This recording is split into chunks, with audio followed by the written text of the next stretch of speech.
Hey basketball guys, we have news. Let's go to more news from the Golden State Warriors, but before that, don't forget to subscribe to the channel and leave your like.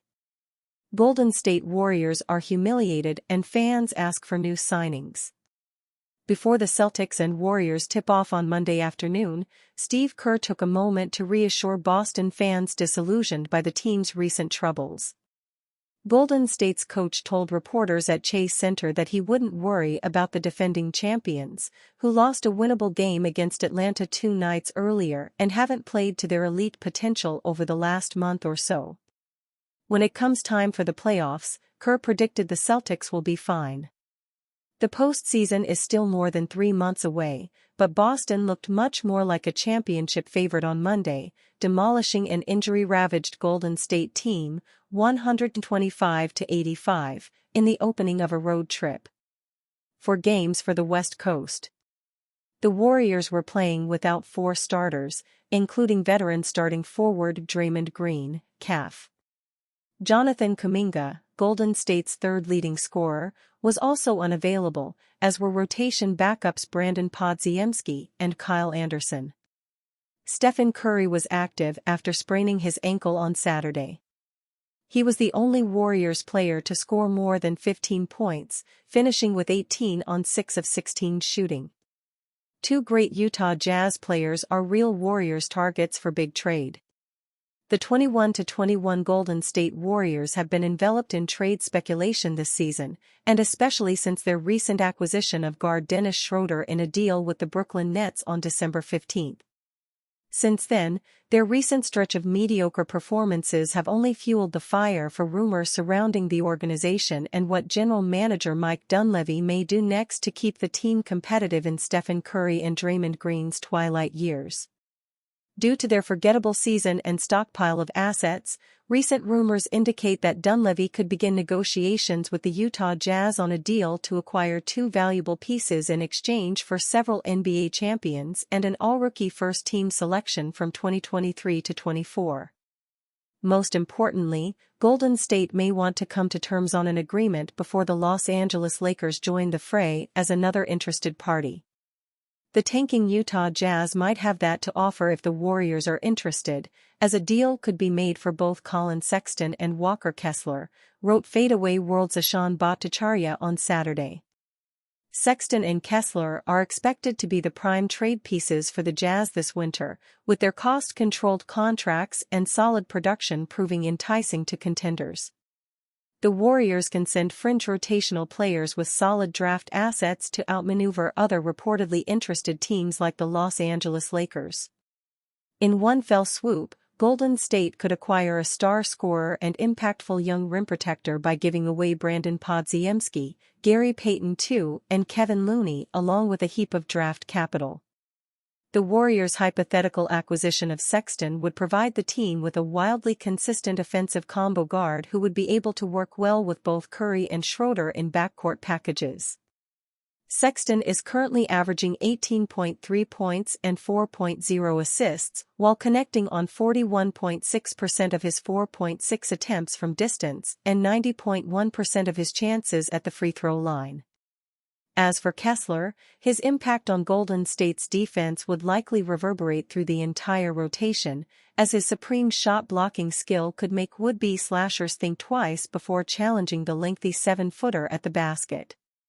It's not far out of the realm of possibility that the Lakers make a decision to inquire about the pair, as Sexton would provide the team with a skilled marksman and ball handler to take pressure off of LeBron James. Kessler would also be a fascinating addition for Los Angeles, as a tandem of he and Anthony Davis would cause havoc defensively.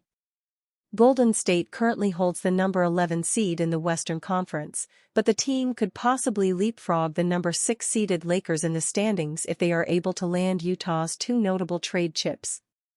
Warriors back at .500 after getting destroyed by Celtics. The defending champions ran the Warriors out of their own gym. Much has changed since the Warriors came into Boston and beat the defending champions in their own arena on November 6.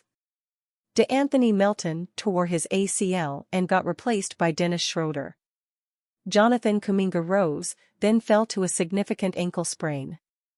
The win was part of a 12-3 start, and since the Warriors became the first team ever to open a season that hot and dip below .500 at any point thereafter.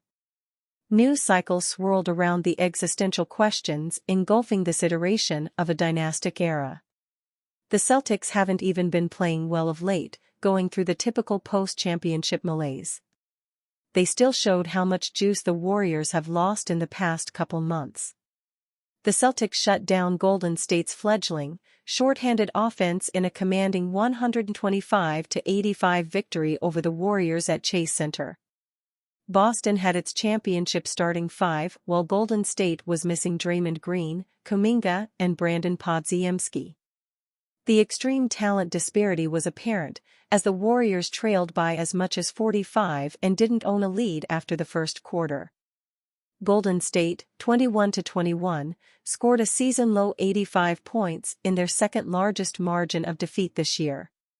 They shot 34.8% from the floor and 26.4% from deep, numbers made to look better than they were by garbage time. The Warriors have insisted they're not waving the white flag on the season, even if their activity leading up to the February 6 trade deadline is as quiet as they've forecasted. But in this beaten and battered state, simply competing against competent teams is going to be difficult. The absence of Green, out at least the next week with a mild left calf strain, along with Jonathan Kuminga's sprained ankle opened the door for Moses Moody, 13 points, 5 rebounds, 5 assists, to play more power forward.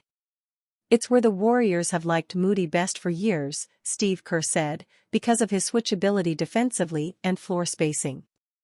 In Moody's first minutes, he stood up Kristaps Porzingis in the post despite giving up 8 inches of height. Then he drove down the lane and found Kevin Looney for an assist. The defensive stop was notable.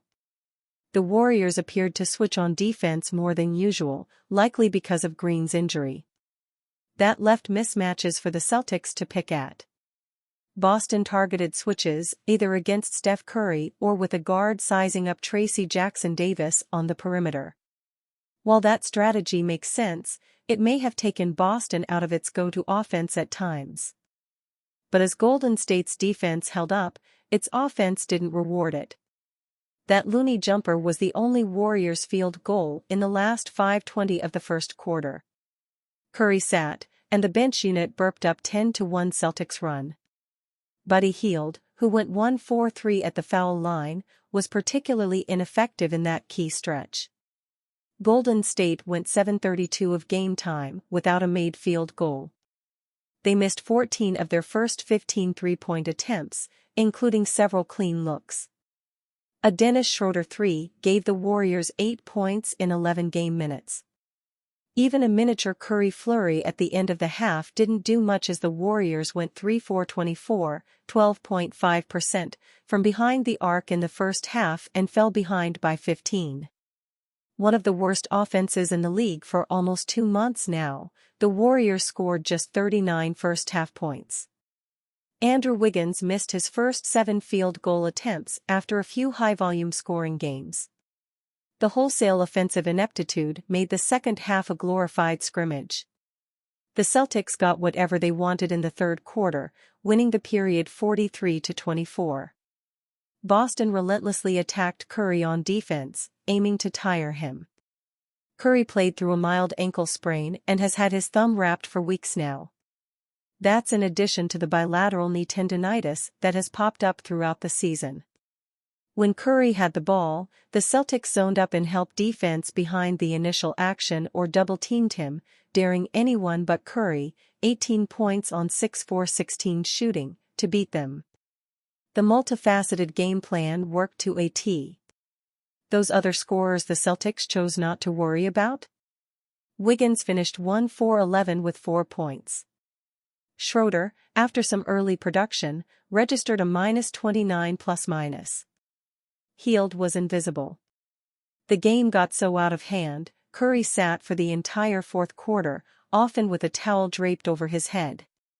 They started the fourth quarter with Heald, Pat Spencer, Lindy Waters III, Gue Santos, and Quinton Post, and fans filed out of the arena with 10 minutes left.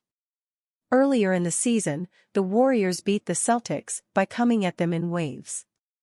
Just about everything they used to have going for them has dried up since.